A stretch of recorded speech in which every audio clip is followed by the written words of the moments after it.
Hey students, welcome to Esha's young IAS. अब हम देख रहे हैं पार्ट 2 चैप्टर 1 ग्रेविटेशन। हमने पार्ट 1 में ऑलरेडी बहुत कुछ कवर किया, Newton's laws of motion, Kepler's laws of motion, centre of mass, difference between mass and weight, high tide low tide का रीजन, कैसे ग्रेविटेशन होता है। तो ये बहुत कुछ हमने कवर किया Newton's universal law of gravitation 2।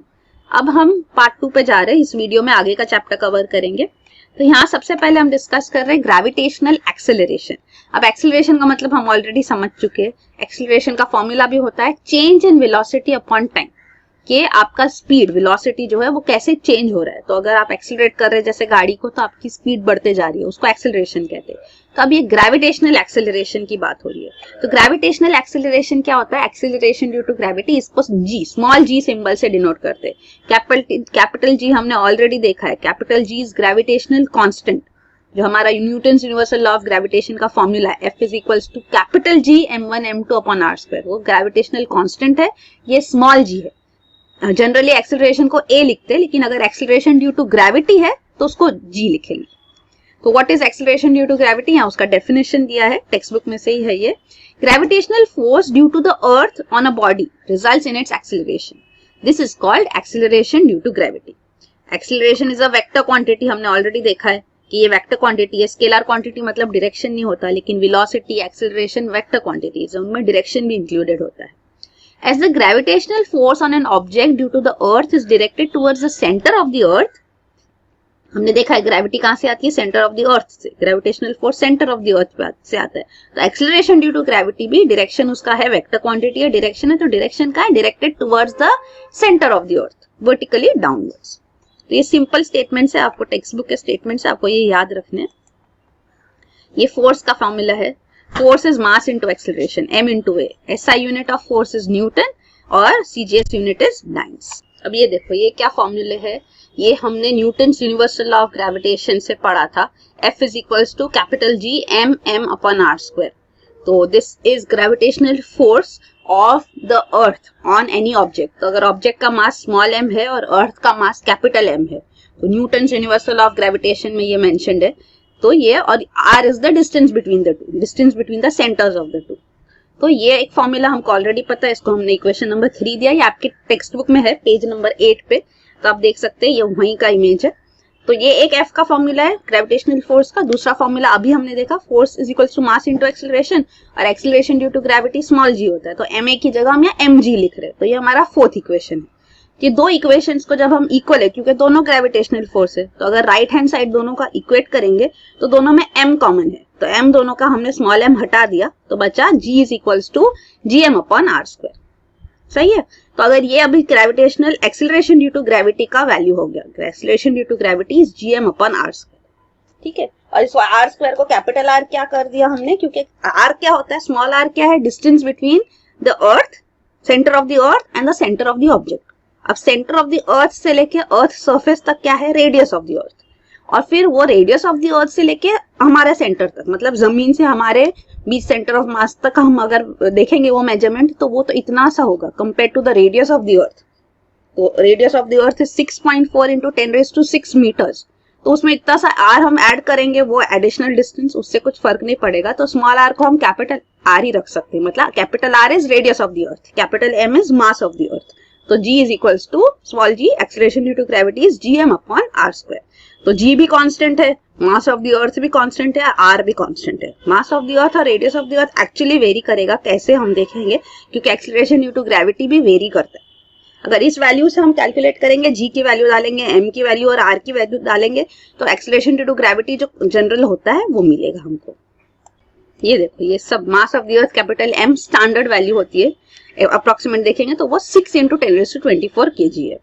Radius of the अर्थ कितना है? कैपिटल R, अभी बोला मैंने 6.4 इंटू 10⁶ मीटर। और ग्रेविटेशनल कांस्टेंट भी स्टैंडर्ड है, चैप्टर में शुरू में आता है, इसका वैल्यू भी आपको याद होना चाहिए न्यूमेरिकल्स करने के लिए। 6.67 इंटू 10⁻11 न्यूटन मीटर पर स्क्वायर पर kg स्क्वायर। तो ये तीन कांस्टेंट स्टैंडर्ड वैल्यूज है। मास चेंज नहीं होता, रेडियस चेंज नहीं होता अर्थ का। ठीक है। तो ये स्मॉल g में जब हम ये तीनों वैल्यूज डालेंगे, gm अपॉन r स्क्वायर, तो ये कैलकुलेशन करेंगे तो वैल्यू आती है 9.77 मीटर पर सेकेंड स्क्वायर। एक्सेलरेशन की यूनिट होती है मीटर पर सेकेंड स्क्वायर। तो 9.77 अप्रोक्सीमेटली हम 9.8 कहते हैं। ये टेक्स्ट बुक का कैलकुलेशन है पेज नंबर 8 पे, तो वही हमने यहाँ किया है। तो ये हमको स्मॉल जी जनरल वैल्यू तो हमको पता चल गई, but acceleration due to gravity vary भी करता है, और 3 केसेस है जब ये वेरी करता है, वो तीनों एक्सप्लेन किया हुआ है, तो वो हम देखेंगे अब। ये देखो, तो ये हमने पूरा डिटेल में भी दिया है, हमने ये अभी 3, 4, 5, 6 इक्वेशंस डिस्कस किया और ये वाला भी डिस्कस किया, स्टेटमेंट्स के साथ भी आप ये पढ़ सकते हैं, ये टेक्स्ट बुक में है। तो अब देखते हैं acceleration due to gravity g actually constant होता है फॉर ऑल ऑब्जेक्ट्स, मतलब कि अगर एक्सेलरेशन ड्यू टू ग्रेविटी आप पे कितना होगा, कार पे कितना होगा, बहुत भारी भरकम चीज पे कितना होगा, सब इक्वल होगा। तो जी की value does not depend on the object, it is same for all objects, but at given point on the अर्थ, अलग अलग पॉइंट्स पे अलग होता है, वो कैसे अब हम देखेंगे। तो ये एक स्टेटमेंट हमेशा याद रखना, acceleration due to gravity at a given point on the earth is same for all objects. इसका एक्चुअली एक एक्सपेरिमेंट भी, वो एक्सपेरिमेंट जो है आपके चैप्टर में यूट्यूब लिंक दिया हुआ है उसका, तो वो वीडियो भी एक्चुअली हम देखेंगे कि हमको समझेगा। तो पहले variation in value of g देख लेते। तो 3 केसेस है, पहला है change along the surface of the earth, तो value of g surface of the earth के अलग अलग जगह पे अलग होगा, लेकिन एक पॉइंट पे, सरफेस ऑफ द अर्थ के एक पॉइंट पे सारे ऑब्जेक्ट्स के लिए सेम होगा। तो पहला change along the surface of the अर्थ कैसे होता है, ये क्यों होता है, क्योंकि अर्थ का शेप जो है वो स्फेरिकल नहीं है, इट्स नॉट एग्जैक्टली स्फेरिकल। हम देखते हैं प्लैनेट्स तो हमको गोल दिखते हैं, पर वो एग्जैक्टली स्फीयर नहीं होते। तो कैसा है अर्थ का शेप, अर्थ का शेप एक्चुअली है पोल्स की तरफ जो है फ्लैट है, दबा हुआ है, और इक्वेटर की तरफ बीच में जो है जैसे फैला हुआ है, बल्जिंग है। तो ये जो है वो क्यों होता है, ये अर्थ के रोटेशन की वजह से अर्थ का शेप ऐसे हो जाता है, क्योंकि अर्थ रोटेट होते रहता है अपनी ओन एक्सिस पे, तो वो इसका शेप, अर्थ का शेप ऐसा है। एक्चुअली अर्थ का शेप जियोइड बोलते हैं, it's not sphere, it is a geoid, special उसका शेप है। तो ये क्या हो गया, इसकी वजह से क्या हुआ हम देखते हैं, यहाँ पे भी देखो अर्थ का शेप यहाँ से चपटा और यहाँ से थोड़ा फैला हुआ, तो इससे क्या होगा, इस तरफ देखोगे तो रेडियस कम मिलेगा, और सेंटर से अगर यहाँ देखोगे इक्वेटर पे तो रेडियस ज्यादा मिलेगा। तो अगर रेडियस कम है तो क्या होगा, अगर रेडियस कम है तो जो हमारा एक्सेलरेशन ड्यू टू ग्रेविटी है gmm/r², r तो नीचे, रेडियस कम तो एक्सेलरेशन ज्यादा, रेडियस ज्यादा तो एक्सेलरेशन कम, तो एक्सेलरेशन ड्यू टू ग्रेविटी ऐसे वेरी करेगा। वही है, the shape of the earth is not exactly spherical and so the distance of a point on the surface of the earth from its centre differs somewhat from place to place. तो earth का shape कैसा है वो भी लिखा है, earth bulges at the equator and is flatter at the poles. तो अब ये देखो, तो वैल्यू ऑफ जी ज्यादा कहाँ होगा, रेडियस कम कहाँ पे है, पोल्स पे, तो वैल्यू ऑफ जी सबसे ज्यादा पोल्स पे होगा, और वैल्यू ऑफ जी लोवेस्ट कहाँ होगा, इक्वेटर पे, क्योंकि रेडियस बड़ा है, इनवर्स प्रोपोर्शनलिटी है। F is g is equals to small g is equals to capital G capital M upon capital R, हमने अभी देखा वो वैल्यू, तो ये फॉर्मूले में डाल के हमको ये मिलता है। तो पोल्स से हम जैसे लैटिट्यूड्स नीचे नीचे जाएंगे वैसे वैसे वैल्यू ऑफ जी कम होते जाएगा। फिर सेकंड है चेंज विथ हाइट। अब ये कैसे है, देखो अर्थ का रेडियस तो है 6.4 इंटू 10⁶, मतलब 6400 किलोमीटर, ये अर्थ का रेडियस है, राइट। तो अब यहाँ पे कैसा है, अर्थ के रेडियस से हम कितना ऊपर जा रहे हैं, तो उसके अंदर वो वैल्यू ऐड होगी। तो अब हाइट मतलब कैसा, जैसा सरफेस ऑफ द अर्थ पे तो जी 9.8 है, 9.77 है, हम देखते हैं माउंट एवरेस्ट जो उसकी हाइट 8.8 किलोमीटर है, तो जब ये ऐड होता है तो भी इतना फर्क नहीं पड़ेगा, जैसे हमने देखा 9.8 ही रहेगा। और अगर वेदर सैटेलाइट है वो 400 किलोमीटर ऊपर है तो थोड़ा फर्क आता है। तो एक्सेलरेशन ड्यू टू ग्रेविटी देखो, अगर रेडियस जैसे कम हो रहा है, रेडियस में ये वैल्यू डिस्टेंस ऐड हो रही है, तो डिस्टेंस डिनोमिनेटर में है फॉर्मूला में, स्मॉल जी के फॉर्मूला में, तो जैसे हाइट बढ़ेगी वैसे एक्सेलरेशन ड्यू टू ग्रेविटी कम होते जाएगा। तो वही है, जब ज्यादा स्पेस में ऑब्जेक्ट्स होती है, वेदर सैटेलाइट स्पेस में, कम्युनिकेशन सैटेलाइट और हाइट पे होती है, 35,700 किलोमीटर की हाइट पे होती है, तो उसका एक्सेलरेशन ड्यू टू ग्रेविटी बहुत कम होगा ऐसे, राइट। तो change with on the surface of the earth, change with height, और अभी थर्ड देखेंगे चेंज विथ डेप्थ। तो अभी डेप्थ से भी वही है, इसके ऊपर आर के ऊपर ही असर पड़ रहा है। तो हमने देखा ये जी इज इक्वल्स टू gm/r² तो है, ये capital R is radius of the earth, तो डेप्थ पे जा रहे मतलब जमीन के अंदर जा रहे हम, तो रेडियस जो है वो तो कम हो जाएगा। तो अगर हम सोचेंगे रेडियस कम हो गया मतलब एक्सेलरेशन ड्यू टू ग्रेविटी अब बढ़ना चाहिए, क्योंकि इनवर्स रिलेशन है, आर डिनोमिनेटर में तो आर कम हो गया। लेकिन ऐसा नहीं होता है। क्यों ऐसा नहीं होता है? क्योंकि R तो कम हो गया लेकिन कैपिटल M भी कम हो गया, क्योंकि M कितना लोगे, जितना उतना एरिया है उतना ही, मतलब पूरा अर्थ का मास एक्ट नहीं कर रहा है, पूरे अर्थ के मास की ग्रेविटेशन नहीं एक्ट कर रही है। आप जो पॉइंट तक पहुंच गए उतने मतलब अर्थ का जैसा शेप ही छोटा हो गया। आप जो अर्थ के अंदर जो डेप्थ के जो पॉइंट पे होगे उतना ज्यादा इफेक्टिव मास है, उतना ही आप पे एक्ट करेगा। जो अर्थ के बाकी का आपके ऊपर जो मास है वो एक्ट नहीं करेगा आप पे। तो m की वैल्यू एक्चुअली चेंज हो जाती है। अगर आप डेप्थ में जाते हो तो m की वैल्यू चेंज होती है, r तो चेंज होता है, लेकिन m की वैल्यू का असर इतना होता है कि acceleration due to gravity actually depth में जो होता है वो इंक्रीज होता है। तो value of g also changes if you go inside the earth. The value of r in equation decreases, r तो डिक्रीज होता है अर्थ के अंदर जा रहे तो वैल्यू ऑफ g हमको लगता है इंक्रीज होना चाहिए, पर ऐसा नहीं होता क्योंकि वैल्यू ऑफ m जो है वो डिक्रीज हो जाती है। तो कंबाइंड इफेक्ट से value of g decreases as we go deep inside the earth. तो ये थर्ड पॉइंट बहुत इंपॉर्टेंट है। फिर हम देखेंगे फ्री फॉल का एक्सपेरिमेंट भी देखेंगे हम। ये एक्चुअली क्या है कि ऑब्जेक्ट जब फ्रीली फॉलिंग होता है, जैसे पेड़ से भी एप्पल गिरा तो फोर्स ऑफ ग्रेविटी उसके ऊपर एक्ट करती है, पर कैसे है, एक्सेलरेशन शुरू में तो वो स्टेबल था, उसकी स्पीड ही 0 थी तो एक्सेलरेशन 0 थी। फिर एक्सेलरेशन जब शुरू होती है तो acceleration means change in speed. तो कैसे एक्सेलरेशन कैसे होता है, धीरे धीरे इंक्रीज होती है, falling apple speed increases as it falls, तो धीरे धीरे वो स्पीड उसकी बढ़ते जाती है और फाइनली अगेन वेलोसिटी 0 हो जाती है कि वो नीचे पहुंच जाता है। तो acceleration due to gravity increase होते जाता है as we fall, as the apple falls too. फिर अब देखो ये क्या है, when an object moves under the force of gravity alone it is said to be falling freely. तो फ्री फॉल क्या होता है? For free fall initial velocity तो 0 होगा, acceleration due to gravity g होगा। और सिर्फ फ्री फॉल एप्पल पे नहीं है, हम पे नहीं है, मून पे, आर्टिफिशियल सैटेलाइट पे भी फ्री फॉल एक्ट करता है, बिकॉज दे आर, और क्यों? क्योंकि they are moving under the influence of gravitational field of the earth. तो moon, artificial satellites are in free fall.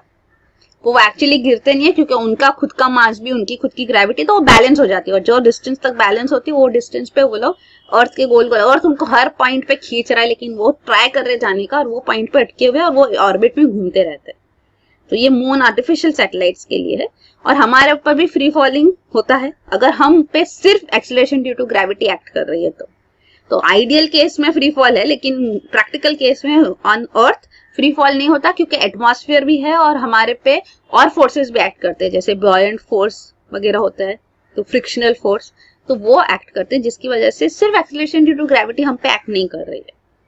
तो ये अगेन सेम स्टेटमेंट आया है, value of g is same for all objects at a given place on the earth. तो acceleration due to gravity उतना ही है, मतलब दो चीज अगर है एक ही पॉइंट पे, एक ही सर्फेस ऑफ द अर्थ एक ही जगह पे है, और दोनों पे सिर्फ acceleration due to gravity act करेगा, तो दोनों की एक्सीलरेशन, दोनों पे ग्रेविटेशनल फोर्स ही एक्ट करेगा, तो एक्सीलरेशन ड्यू टू ग्रेविटी दोनों का सेम होना चाहिए, दोनों सेम तरीके से गिरने चाहिए, है ना। तो ये वैल्यू ऑफ जी का इफेक्ट है, पर प्रैक्टिकली ऐसे नहीं होता क्योंकि हमने देखा अलग फोर्सेस एक्ट करते हैं।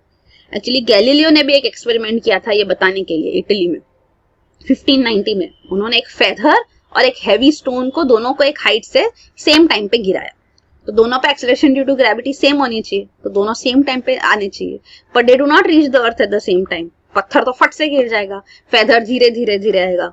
ऐसा क्यों होता है? क्योंकि सिर्फ ग्रेविटेशनल फोर्स एक्ट नहीं कर रहा है, buoyant force, frictional force act कर रहा है, तो फेदर जो फ्लोट होते होते धीरे धीरे नीचे आते हैं। लेकिन साइंटिस्ट ने रिसेंटली एक एक्सपेरिमेंट किए है, उन्होंने ये सारे फोर्सेस हटा दिए, वैक्यूम क्रिएट किया, और वैक्यूम में फिर दोनों फेदर और स्टोन को गिराया, और ये एक्सपेरिमेंट इतना ब्यूटीफुली बताया गया है कि फेदर और स्टोन एक्चुअली एक साथ जमीन को टच करते हैं जब एक साथ गिराए जाते हैं। ये एक्सपेरिमेंट, ये वीडियो हम देखेंगे, आपके टेक्स्ट बुक में इसका वीडियो लिंक भी दिया गया है। तो ये देखिए, ये एक हैवी बॉल है, आप देख सकते हैं बॉलिंग बॉल है, 3 होल से फिंगर्स डालने के लिए जो बॉलिंग में बॉल यूज होता है, और ये फेदर है, इसको एक हाइट पे लेके जाया जा रहा है, drop them at the same time.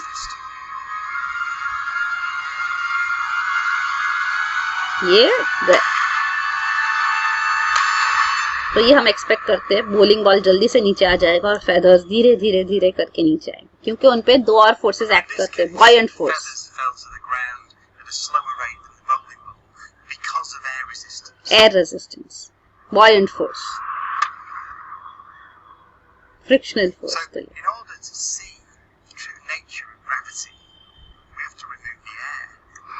तो in order to see the true nature of gravity air को यहाँ से निकाला जा रहा है, तो ये वैक्यूम क्रिएट किया जा रहा है। Vacuum means is no air, तो ये वैक्यूम क्रिएट किया जा रहा है। और अब फिर से सेम एक्सपेरिमेंट किया जाएगा, दोनों को फिर से गिराया जाएगा। तो ये देखिए,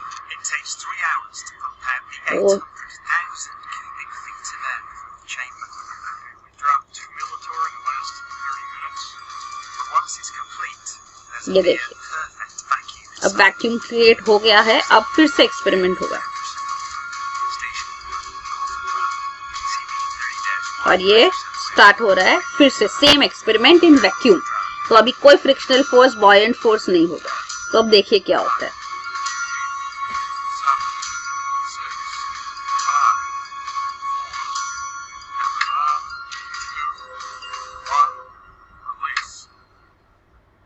ये देखिए,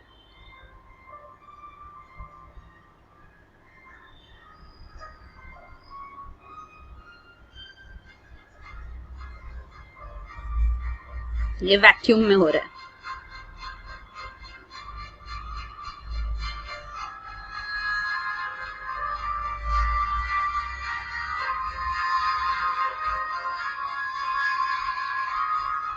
सेम टाइम पे दोनों नीचे आए।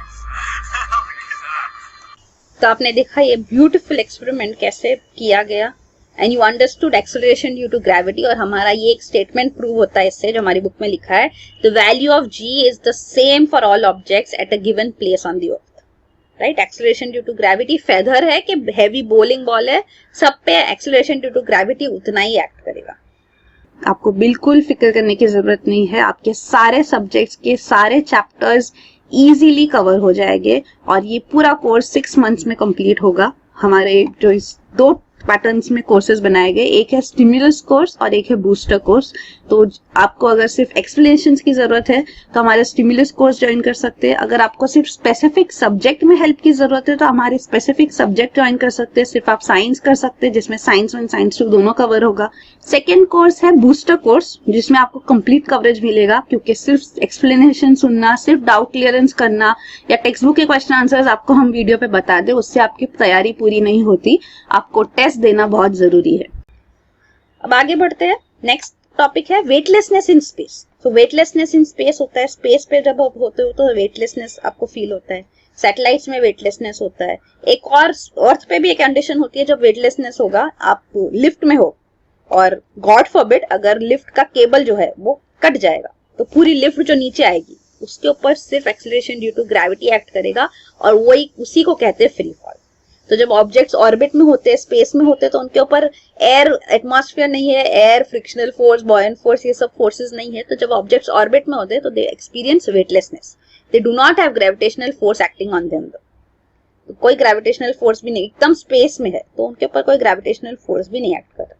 Satellite and all its contents are in free fall, so there is no normal force जो जनरली हम समझते हैं वो नहीं एक्ट कर रहा, इसीलिए उसको वेटलेसनेस बोलते हैं। तो ये सिर्फ एक्सेलरेशन ड्यू टू ग्रेविटी से ये लिफ्ट जो है पूरी आपके नीचे आएगी।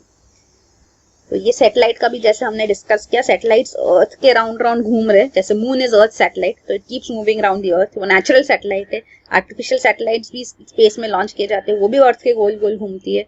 तो ग्रेविटी से उससे पुल की करती है, तो ग्रेविटी पुल करती है, तो इसीलिए उसका ये जो है अर्थ के पुल की वजह से उसका ये शेप आता है, ये उसकी ऑर्बिट का शेप आता है। वरना अगर ग्रेविटी पुल नहीं करेगी तो वो सैटेलाइट सीधा एक डायरेक्शन में आगे चली जाएगी। तो ये है।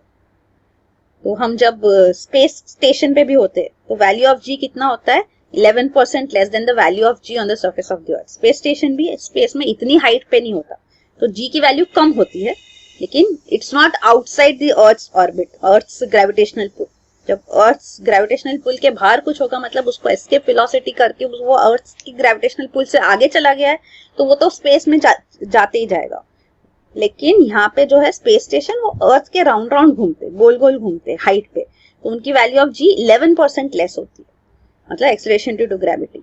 तो ये आपको ये स्टेटमेंट याद रखना है, ये टेक्स्ट बुक में दिया हुआ है, 11% लेस होता है जी स्पेस स्टेशन में। फिर अगला टॉपिक आता है ग्रेविटेशनल वेव्स का। ग्रेविटेशनल वेव्स क्या होते हैं? तो इलेक्ट्रोमैग्नेटिक स्पेक्ट्रम जो है, मतलब जो लाइट वेव्स है, जैसे काफी सारे वेव्स होते हैं, जैसे radio waves, microwaves, infrared visible light जो हम लाइट समझते हैं, ultraviolet rays, X rays, gamma rays, तो इनकी यहाँ पे देखो वेवलेंथ दी गई है। सबसे कम वेवलेंथ जो है वो गामा रेज की है। वेवलेंथ कम, फ्रीक्वेंसी ज्यादा, सबसे ज्यादा फ्रीक्वेंसी गामा रेज की है। तो ये ऑर्डर यहाँ दिया गया है, हमको समझ में आ रहा है। तो ये है, तो ये इलेक्ट्रोमैग्नेटिक स्पेक्ट्रम है। तो अलग अलग टाइप के वेव्स होते हैं। अब ये जो वेव्स हम स्टडी कर रहे हैं वो है ग्रेविटेशनल वेव्स। इनके बारे में पहली बार बात की थी आइंस्टाइन ने। उन्होंने कहा था कि ग्रेविटेशनल वेव्स एग्जिस्ट करते हैं, पर इसका कोई प्रूफ नहीं था। इसका प्रूफ रिसेंटली लाया गया, लिगो एक्सपेरिमेंट करके इसका प्रूफ लाया गया, वो भी आपकी टेक्स्ट बुक में, तो वो हम देखेंगे क्या होता है लिगो भी। ये देखो, gravitational waves are distortion of space time, ये भी दिया हुआ है, स्पेस टाइम में डिस्टॉर्शन, मतलब ये जो स्पेस है, जो यूनिवर्स स्पेस है, उसके अंदर स्पेस टाइम डिस्टॉर्शन जो होता है उसको ग्रेविटेशनल वेव्स कहते हैं। तो ये जब एक मासिव ऑब्जेक्ट जैसे कि ब्लैक होल है वो कोलाइड होता है या मर्ज होता है, तब ये ग्रेविटेशनल वेव्स रिलीज होते हैं and they stretch the space. So ये है ग्रेविटेशनल वेव्स। बहुत वीक वेव्स होते हैं ये, और उनको डिटेक्ट करना बहुत डिफिकल्ट होता है। तो ये all astronomical objects emit gravitational waves, so they are very difficult to be detected. तो इसीलिए इनको डिटेक्ट करने के लिए एक पूरा एक्सपेरिमेंट किया गया लिगो, वो हम देखेंगे। आइंस्टाइन ने इसको प्रिडिक्ट किया था 1916 में, और इसका प्रूफ मिला, यू कैन सी यहाँ पे 2015 में। ऑन 14 सितंबर 2015 ग्रेविटेशनल वेव्स पहली बार डिटेक्ट किए गए, ये न्यूज में था। तो ये देखिए, Einstein predicted existence of gravitational waves in 1916, ये आपका टेक्स्ट बुक का स्टेटमेंट है। Gravitational waves are very weak and it is very difficult to detect them. तो ये लिगो एक्सपेरिमेंट से उनको 2015 में डिटेक्ट किया गया। लिगो क्या होता है? L stands for laser, laser interferometer gravitational wave observatory। तो लिगो आप देख सकते हैं, लंबा लाइन पाइप है, यहाँ पे भी एक मतलब L शेप्ड थोड़ा एक ये होता है, थोड़ा T शेप भी आप बोल सकते हैं या ऐसे। तो ये जो एक्सपेरिमेंट होता है यहाँ पे आप देख सकते हैं, दो लाइन्स है यहाँ पे। तो यहाँ पे लेजर है, तो लेजर बीम लाई जाती है, लेजर बीम यहाँ पे स्प्लिट होती है, यहाँ पे बीम स्प्लिटर है। तो ये लेजर बीम जो आ रही है वो दो पार्ट में स्प्लिट होती है, एक ऐसे जाती है और एक यहाँ पे जाती है। राइट एंगल्स पे दो पार्ट में लेजर बीम स्प्लिट होके जाती है, और ये लेजर बीम स्प्लिट होके रिटर्न आएगी इस पॉइंट पे। तो ये रिफ्लेक्टर यहाँ पे होता है। तो ये बाउंस बैक जब होती है तो कितने टाइम में होती है वो देखा जाता है। यहाँ पे भी बाउंस बैक होके इसका टाइम देखा जाता है। तो ये जो है यहाँ पे फोटो डिटेक्टर भी प्लेस होता है। तो ये दोनों लेजर लाइट में इंटरफेरेंस ऑफ लाइट होता है, वो कितना टाइम में हो रहा है वो देखे जाते हैं। तो नॉर्मली तो नॉर्मल टाइम में ये हो जाता है, लेकिन अगर ग्रेविटेशनल वेव पास हो रहा है तो इसमें वेरिएशन आएगा। तो वो जब वेरिएशन आता है तो पता चलता है ग्रेविटेशनल वेव पास हुआ है और वो डिटेक्ट होता है, और ये डिटेक्ट किया गया इस ऑब्जर्वेटरी से लिगो। इवन इंडिया में भी एक लिगो बनाने का प्लान है, US is assisting us, that is called Indigo, तो इंडिया का लिगो, तो वो भी है। फिर अगला आपके चैप्टर में जो है टॉपिक वो है gravitational potential energy. So potential energy और काइनेटिक एनर्जी तो आपने ऑलरेडी स्टडी किया है। जैसे एक बॉल है, बॉल अगर हाइट पे है तो पोटेंशियल एनर्जी है 100%, लेकिन वो काइनेटिक एनर्जी नहीं है, स्टैटिक है, वो हिल नहीं रहा है। जो चीज हिल नहीं रही है लेकिन उसके पास एनर्जी है कि वो एक्शन कर सके, क्योंकि बॉल हाइट पे है तो ग्रेविटी की वजह से वो नीचे आना है, तो उसके पास पोटेंशियल एनर्जी है। फिर जब वो नीचे आता है बीच में एक्चुअली उसका 50-50 हो जाता है, पोटेंशियल एनर्जी अभी भी है और नीचे आने के लिए, और काइनेटिक एनर्जी भी काम कर रही है। तो पोटेंशियल एनर्जी काइनेटिक एनर्जी में कन्वर्ट हो जाती है। फाइनली जब बॉल नीचे आ जाता है तो पोटेंशियल एनर्जी पूरी चली गई, 100% काइनेटिक एनर्जी बन गई उसकी, मतलब यूज हो गई ऐसे। तो ये काइनेटिक एनर्जी और पोटेंशियल एनर्जी है। यहाँ पे ग्रेविटेशनल पोटेंशियल एनर्जी की बात की गई है। और एक पॉइंट जो आपको याद रखनी है हमेशा, वो है वर्क एंड एनर्जी सेम होता है, एटलीस्ट इन फॉर्मूले पॉइंट ऑफ पर्सपेक्टिव और इवन यूनिट पर्सपेक्टिव। तो work done is amount of energy transfer. तो W is equal to delta E, मतलब E2 माइनस E1। तो कितना एनर्जी ट्रांसफर हुआ वो वर्क है, तो work is same as energy. तो वर्क डन का फॉर्मूला तो हमको पता है, W is equal to force into displacement. तो ये फोर्स, जब एक चीज पे फोर्स एक्ट करता है उसका डिस्प्लेसमेंट होता है, वो वर्क होता है। तो वर्क डन की यूनिट जूल है, स्टैंडर्ड यूनिट SI यूनिट, और इवन एनर्जी की यूनिट जूल है। फोर्स की न्यूटन है और डिस्टेंस की मीटर है। तो ये वर्क डन का फॉर्मूला फोर्स इनटू डिस्प्लेसमेंट आपको पता होना चाहिए। Work is same as energy. तो पोटेंशियल एनर्जी भी क्या होगा? पोटेंशियल एनर्जी के लिए फॉर्मूला अगर हम देखेंगे तो ग्रेविटेशनल पोटेंशियल एनर्जी का फॉर्मूला ये आता है -gmm/r। तो यहाँ पे उसका फॉर्मूले का डेरिवेशन आपकी बुक में नहीं दिया गया है, तो it's good for you, you can just remember this -gmm/r। तो ये है फोर्स इनटू डिस्प्लेसमेंट है, तो ये ग्रेविटेशनल फोर्स है, डिस्प्लेसमेंट r है, तो एक r² कैंसिल हो गया, और ये पोटेंशियल एनर्जी नेगेटिव डायरेक्शन में ऊपर है, तो ये एक्चुअली माइनस साइन आती है ग्रेविटेशनल पोटेंशियल एनर्जी में। तो ये है। फिर अगला टॉपिक जो आपकी बुक में है वो है escape velocity. This is the last topic.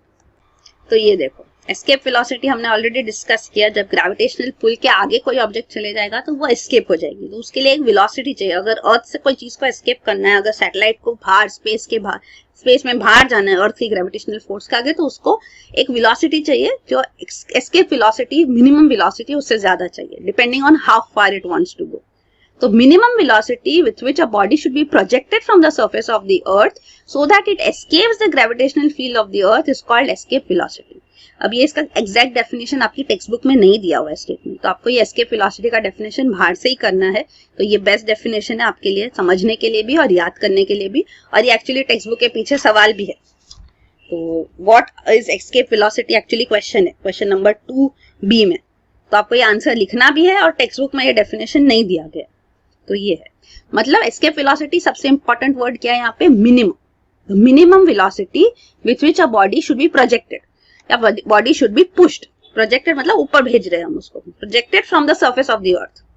सो वो वेलोसिटी मिनिमम कितनी होनी चाहिए कि कैसी के अर्थ के ग्रेविटेशनल फोर्स से वो बॉडी एस्केप कर ले। जैसे यहाँ सैटेलाइट है तो कोई भी बॉडी हो सकती है, it escapes the gravitational field of the earth. तो वही है मिनिमम वर्ड याद रखना, क्योंकि इसके ज्यादा भी वेलोसिटी होगी तो भी वो एस्केप करेगा, लेकिन ये मिनिमम वेलोसिटी का जो पॉइंट होता है, जो वैल्यू होता है, उसको एस्केप वेलोसिटी कहते हैं। तो ये मिनिमम वर्ड बहुत इंपॉर्टेंट है यहाँ पे, ठीक है। तो ये देखिए, ये अर्थ है, ये हाइट पे अगर है अगर वेलोसिटी, तो यहाँ पे वेलोसिटी कम है तो एस्केप नहीं करेगी। क्रिटिकल वेलोसिटी जो होती है, क्रिटिकल वेलोसिटी से ज्यादा वेलोसिटी होगी तो वो एस्केप वेलोसिटी होगी, ऐसे। तो ये देखिए, यहाँ पे क्रिटिकल वेलोसिटी है, अर्थ के गोल गोल ऑर्बिट में घूमे जा रहा है, और जो एस्केप वेलोसिटी है वो क्रिटिकल वेलोसिटी से ऑफ कोर्स ज्यादा होगी, तभी वो एस्केप करेगा। तो ये एक्चुअली काइनेटिक एनर्जी जो है, काइनेटिक एनर्जी का फॉर्मूला आपको याद होना चाहिए। पोटेंशियल एनर्जी इज mgh और काइनेटिक एनर्जी इज ½ mv²। तो यहाँ पे एस्केप वेलोसिटी, अगर हमको काम करना है तो वो एनर्जी कितनी चाहिएगी, काइनेटिक एनर्जी जितनी चाहिएगी।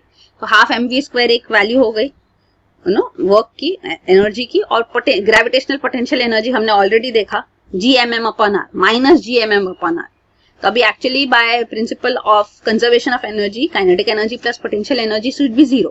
तो this plus -gmm/r is equal to 0। तो माइनस है इसलिए इस साइड लेके आए, तो ½ mv² is equal to gmm/r।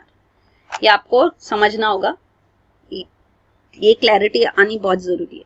ये काइनेटिक एनर्जी है और ये पोटेंशियल एनर्जी है, ग्रेविटेशनल पोटेंशियल एनर्जी जो हमने ऑलरेडी देखा माइनस साइन के साथ होती है। और P plus K is equals to 0, ये principle of conservation of energy है, all energy added up together will be 0। तो ये तो दोनों एक दूसरे को निगेट करते हैं, तो ये दोनों इक्वल है। ओके, माइनस साइन है तो इस साइड आया तो ये प्लस हो गया। अब यहाँ पे क्या कॉमन है, ये मास ऑफ द ऑब्जेक्ट, तो मास ऑफ द ऑब्जेक्ट को हटा दो, हाफ इधर है, ये 2 को ऊपर लेकर है, तो VE कितना होगा, VE² is equals to 2gm/r, है ना। और ये स्क्वायर है तो इसको यहाँ रूट में ले लो, तो VE is equals to √2gm/r। अब हमने ऑलरेडी देखा है, G is gravitational constant, M is mass of earth, R is radius of earth, सब कांस्टेंट है। तो एस्केप वेलोसिटी जो है कांस्टेंट वैल्यू आती है, इसको कैलकुलेट करोगे तो इसकी वैल्यू आती है 11.2 km/s, है ना, √2gm/r। ये भी कैसे होता है वो भी हम देखेंगे यहाँ पे, देखो। तो ये R जो है कैपिटल R हम लिखो तो वही रेडियस है, आप कैपिटल R लिखो, आपकी बुक में भी कैपिटल R दिया है, लेकिन स्मॉल r भी हो तो एक्चुअली ये रेडियस है, रेडियस ऑफ द अर्थ। और G तो ग्रेविटेशनल कांस्टेंट है, M is mass of the अर्थ, हम सबकी वैल्यू हमने देखी थी, तो वही वैल्यूज हम यहाँ डाल रहे हैं, तो ये कैलकुलेट करते तो ये 11.2 km/s आता है एस्केप वेलोसिटी। तो escape velocity of earth is 11.2 km/s। ये सेम वैल्यूज डालनी है आपको, मास, रेडियस और ग्रेविटेशनल कांस्टेंट, ठीक है। तो ये हो गया आपका एस्केप वेलोसिटी और इस पे आपका चैप्टर खत्म होता है। Wish you all the very best. Thank you. Subscribe to our YouTube channel and click the bell icon to never miss any new updates.